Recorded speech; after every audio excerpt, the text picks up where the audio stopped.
Hey Internet, welcome to Worldview Everlasting, your favorite YouTube addiction, and this is your daily fix. For the next 2 weeks, in a lot of churches, they're going to be going through Luke chapter 4 in 2 parts, and these 2 lectionary texts more or less summarize the life and times of Jesus of Nazareth. What was Jesus' life like after he started preaching and teaching and doing miracles around Judea and Galilee? And it can be summarized in basically 2 statements. Everybody's amazed at what he says and does, and they begin to reject him. And nowhere is this seen more than in his hometown of Nazareth, in which, well, if you think about how he did it, it's a bit insane. He goes into church on a given Sunday. It's of course synagogue on a given Saturday, but you get the idea. And as a traveling rabbi, he is asked to read from the scriptures. So he takes the book of Isaiah and he opens the book of Isaiah and he reads a prophecy from Isaiah about the coming Christ. And it says, "The Spirit of the Lord is upon me, because he has anointed me." That's the word Christ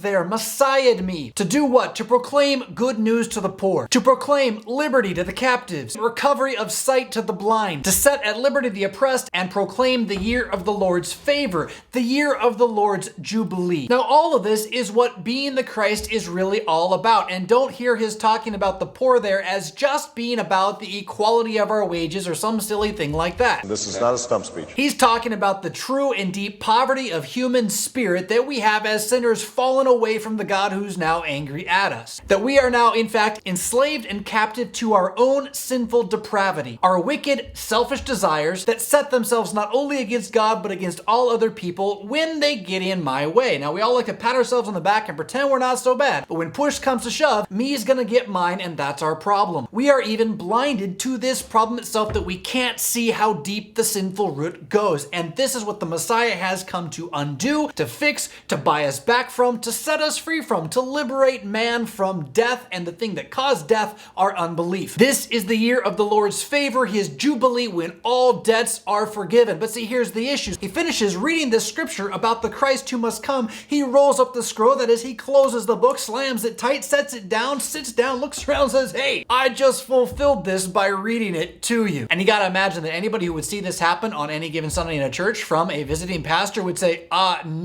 no.